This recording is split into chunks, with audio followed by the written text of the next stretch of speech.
about what is unschooling, because a lot of times people are like, I've heard of it and I have some weird ideas about it, or I've heard of it and I'm not sure what that means. And so what I want to do is talk to you a little bit about what it is, and then give you a chance to ask questions, and know that there is no question I haven't heard. There is no question that's going to offend me. That if you say, well, I heard that they're going to make, I heard it's lazy parenting. I heard it's, all these different things. You can ask me that, and we'll deal with it. So, okay. Let's see here if I can make it work. So, I'm Sue Patterson, and we stepped away from the school system 25 years ago. My kids are 33, 31, and 28. They were very different, all three of them, but I came into it with the idea, and I was saying that on the panel, I came into it just thinking school didn't work. And certainly I can do better than second grade at school. And so that's what we did, is that we just kind of dove into it. And because it was the 90s and the internet wasn't as robust as it is now, it was hard to find stuff. And so we ended up with a real traditional curriculum, and that was Calvert from Baltimore. And we weren't religious homeschoolers, and so, we were limited. We were looking at catalogs, trying to find stuff that we liked, and that would be creative and not be like an agenda. And so we were kind of limited. And what was interesting, because I'm going to get off track. This is really mainly to keep me on track, the slides. What was interesting is, here I had this idea of creativity, but as I started to look at curriculum, I started thinking, well, I kind of like that curriculum. I kind of think that's cool. And so it really kind of taps into something in us that makes us gravitate towards it. And probably it has to do with familiarity, has to do a little bit with being afraid of making decisions on our own, of, oh my gosh, what are we going to do?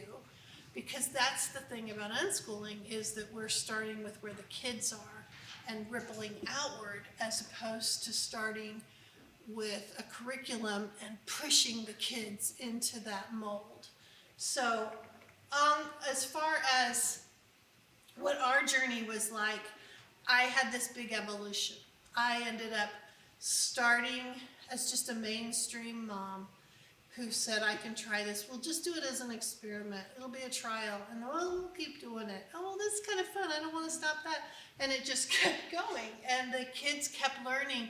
And I got a lot of reassurance that I didn't teach him that, and he knows that. And you can think about the times that's happened in your life, that your kid says something, and you're like, how did you know that?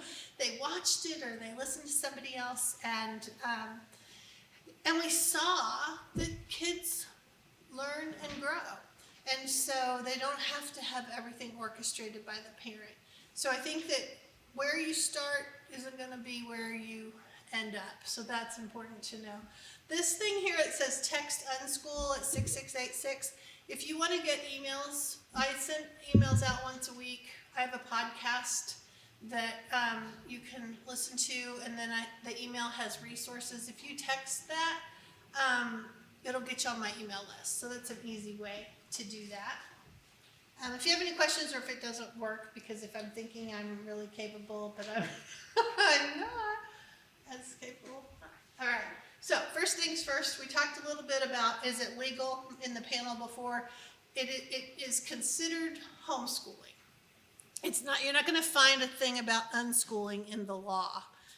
And actually here in Texas, you're really only going to find it's home education, but under the umbrella of private school. So, but it is a legal form of homeschooling. One of the questions that often comes up is, how will kids learn the basics without lesson plans? And I think the thing to remember is that the basics are the basics because they happen all the time, because they are in your life. And remember, take that thought just a little bit further. If it's not in your life, do they really need it? Like that quadratic equation.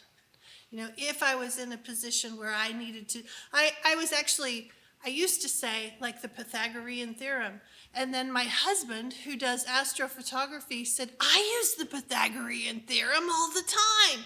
And I'm like, oh, well, I don't. But he learned it, and he probably forgot it from school. And then later, he wanted to do more photography. And so he learned how it worked, and he got on a YouTube channel, and he figured it out. And because we really are not going to remember those arbitrary things that we learned in school, it's just not going to stick because it's not in context. And that's how our brains work, is that when it's in context and we're interested, then we retain it. But if it's just more stuff shoved at you, you're not going to listen and remember it. You know what it's like to be staring out the window and wishing you were outside. And so, and so what about college and jobs? We talked a little about that earlier. But yes, unschooled kids are prepared for college. Because they have been immersed in their lives, and they have confidence. They can walk in. They haven't had that. It's interesting. My youngest daughter, is a hairstylist, and she had these assistants under her because she was in this salon, and she said they're so hesitant. They're always wanting approval and to check with 25 other people before they make a step. And she said, and I'm like, I don't know, let's try it. We'll fix it if it goes wrong. It'll be on the, and she is a kind of cautious person, but comparatively to kids that have been told, do this one right way, don't get it wrong, or else your whole future rides on this. The stress of that testing season. I think that we condition kids to be fearful and not be confident, whereas in unschooling, the kids have been practicing. They've seen, I made a mistake and the sky didn't fall. It was okay, and I could go ahead and pick up the pieces and figure out that mistakes are really just more data for you to make a decision the next time. So if you're like, okay, I don't do well early in the morning, so I'm going to do it a little in the afternoon. And you just can bring that data in and figure out what really works for you. And that's how unschooling works for kids, and how they do well when it comes to colleges and universities, because they've been living in their life and not just having things spoon-fed to them. So they don't have that experience of going wild the minute they move out of home, because they have been moving through the world with adults that are partnering with them and helping them figure out, well, how are you going to navigate that? And so they've had a lot of practice with that.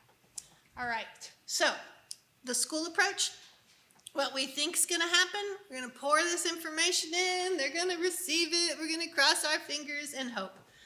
And what actually happens is that, like I was saying, a lot of the time, the stuff that gets brought to them, because it's not in context, they don't remember it. How many times did we hear or say ourselves, when am I going to need that? And in truth, now especially with the rate of speed of how things change, what they need to know 10 years from now, how do we know? I mean, at least even in these past 2 years, who knew that we would all become proficient at Zoom? And so I think that we can't possibly know. What we can do is we can help them have resources to figure out, what do I do? How do I find the answer? How do I not feel so frightened of guessing wrong that I'm like, okay, let's figure this out. We'll figure it out. So we haven't had 12 years of being told, don't guess wrong, because all that repetition can lead to boredom and can lead to kids thinking, I hate learning, and and learning is great. Think about how your kids loved to learn before they went to school. They loved it, all of it, making the bed even for a little while. And if you didn't go in and correct it every time.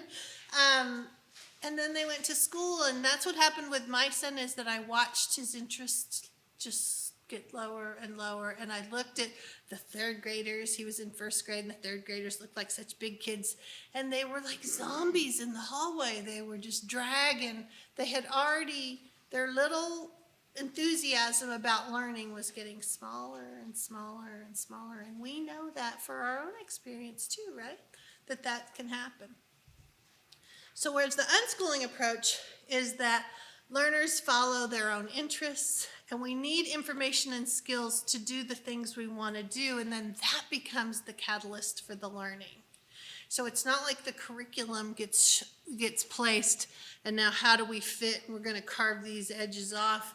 Instead, it is, I want to be able to do this, so, and I work on it, and then I come to this place because I don't know something. Okay, now I need to know it. And they do it. And ends up with less power struggles, more efficient use of time, better engagement with topics, and closer relationships. So for those that are new to the idea of unschooling, know that humans are hardwired to learn. We're all naturally curious, and we retain what's interesting to us, and then we leave the rest. And these things happen in conversations, in shared experiences, and in tapping into the opportunities that present themselves. Because life is going to provide all the opportunities we need, especially if we're allowed to pursue our interests. We may think, I want to be a veterinarian. And so we start to do things with animals, and then we're like, oh, wow, veterinarians deal with sick animals. I don't want to deal with sick animals. I really would like to be a dog walker. And before you spend all your money on veterinary school, let's play with those interests to kind of tease out where do they really need to go with it. Because one thing will lead to another. Now, the school approach is familiar to us, but it is not the only way to learn. And then that idea that subjects overlap in real life, they're not separated like in school. And so know that when say you're thinking about your pets. I don't know why I'm thinking pets right now. But you could be reading about it. You could be watching a show about it. You could be watching Animal Planet. That could take you to, I'd like to video our dog, or I'd like to set up a YouTube channel, or I'd like to learn how do I do that. Well, I'll have to read this, and I'll have to try this, and we need better Wi-Fi. And one thing just keeps going. Say you have an interest in sharks, and it's Shark Week. It could be about where are those sharks? Where do they live? Would it be near our cousins in California, or more like the ones over in the Atlantic side? And suddenly we're learning a little about geography. And then it just shows how one thing leads to another. All right. And then the other thing to remember is that there's no finish line. 18 is not a magic number. 18 is the school's magic number.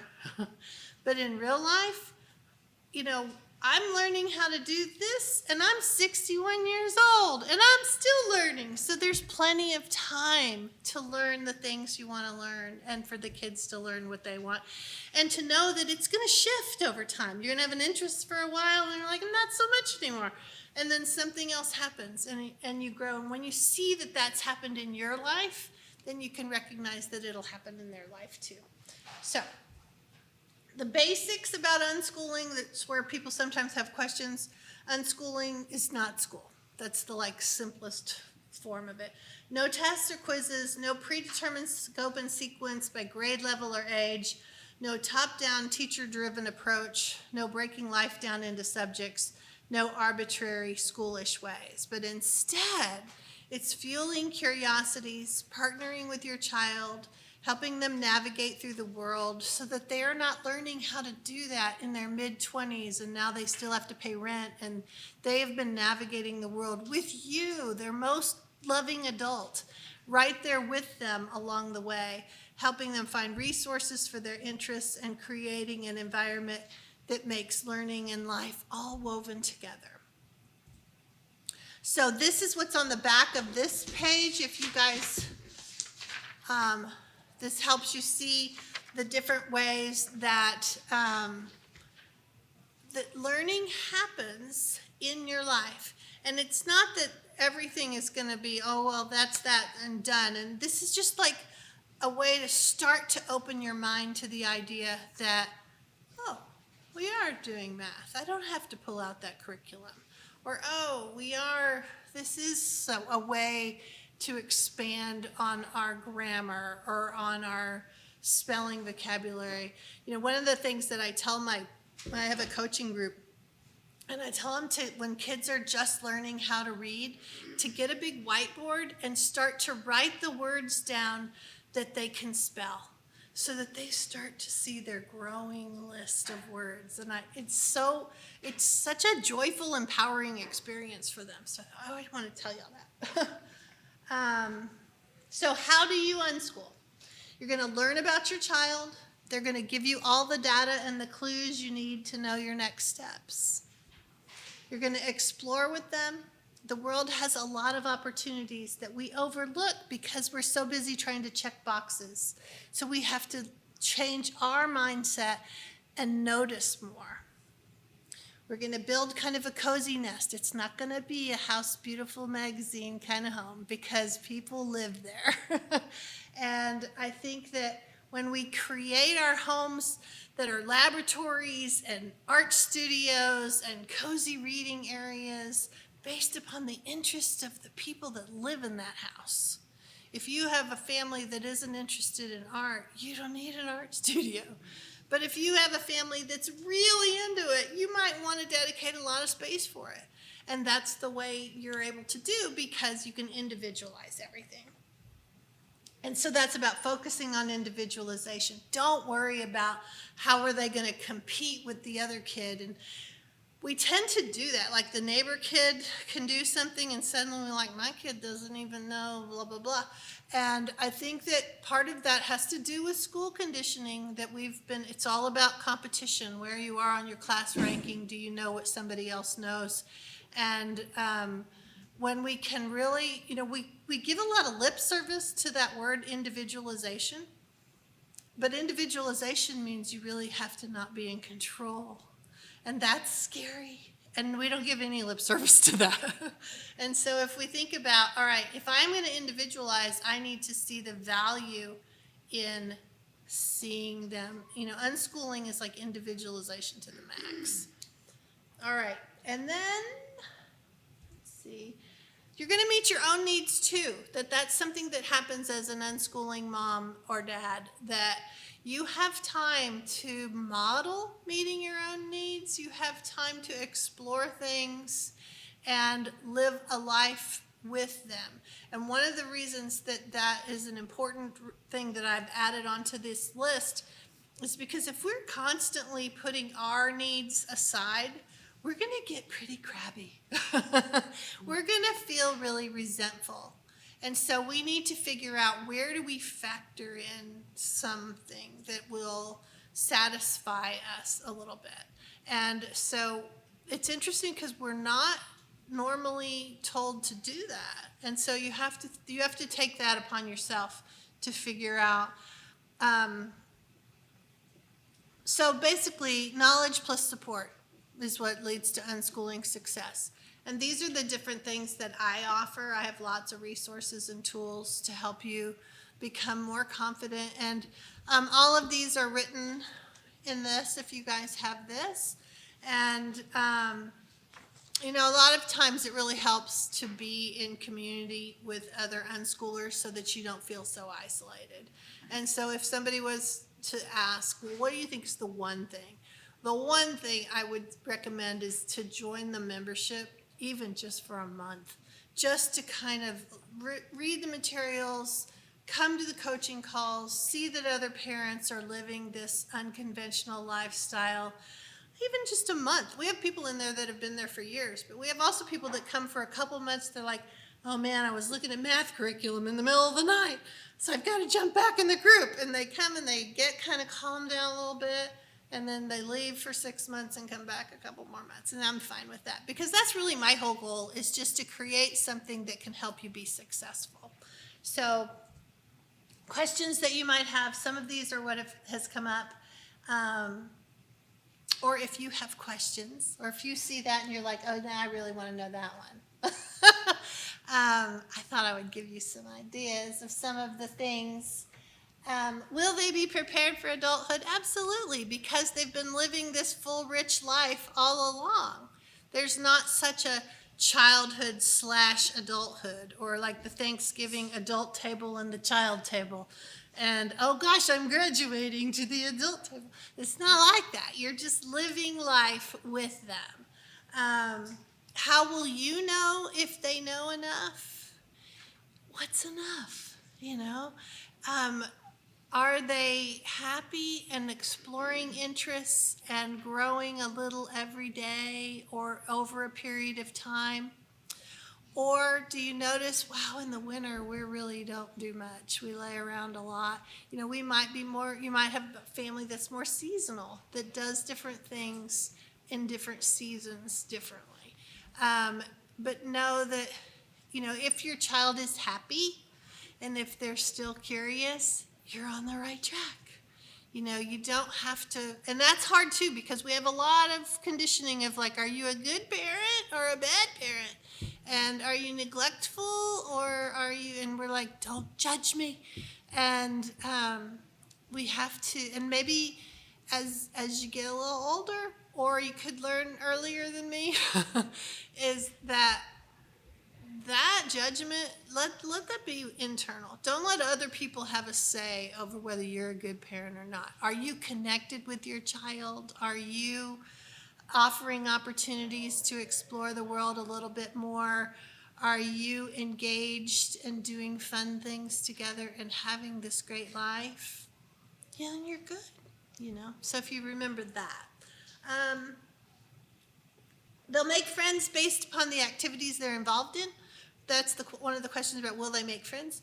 They'll make them because I also like Frisbee golf. And so now I have all these Frisbee golf friends, and as opposed to just desk proximity determining your friendship. And that you remembered that he was my best friend in 3rd grade, and then 4th grade we weren't best friends anymore because they were in a different classroom. It was just the proximity that created that friendship. Whereas with this approach, you make friends based upon the interests that you have. And so that's a little bit more fuller and richer, and they're more connected. And then, do you have to have a lot of money? No. I had a friend one time when we first started that she said a bus pass and a library card is really all you need. And that was pre-internet. So now, and you can get the internet at the library if you have trouble paying for the internet. So maybe she's still right. And then, do you have to entertain them all day? No, that's really kind of that summertime, public school's out, and now you have the kids at home mentality. Because they're at home all the time, you're learning this new rhythm of how do we interact. I need to kind of be on my own a little bit at this time, and they need it here. And you create this structure or rhythm that works specifically for your family. And then last, will this make them weird? And on one hand, I would say, like, for instance, my son was in a Boy Scout troop, and that was the weirdest bunch of kids I'd ever seen, and they were all public school kids. I don't think we have a corner on the market for weirdness. And what is weird, really? Is weird just that you didn't conform? Is weird that you were brazen enough to speak your mind? Is weird because their parents are kind of weird. So it's kind of it's okay. There's room for weirdness. We don't have to be so afraid of being ostracized or being weird or anything like that. Getting more comfortable with who we are. If we can help our kids do that, then we have a lot better opportunity for better mental health as they're moving forward into a young adulthood. So, questions? Anybody? Did I cover all your questions? Or does anybody have questions about, but... It was so informative. You gave everything. I gave them everything. I have a table down there in the vendor hall. If you want to stop by, I have a book called Homeschooled Teens where I've interviewed 75 young people that were 15 to 39, and they talked about what their lives were like when they didn't go to school for their teen years. And so that's a really interesting, you can flip through it, you can get it digitally or buy it there. I got a discount for you if you get it here and I don't have to haul it back. All right, thanks y'all for being here.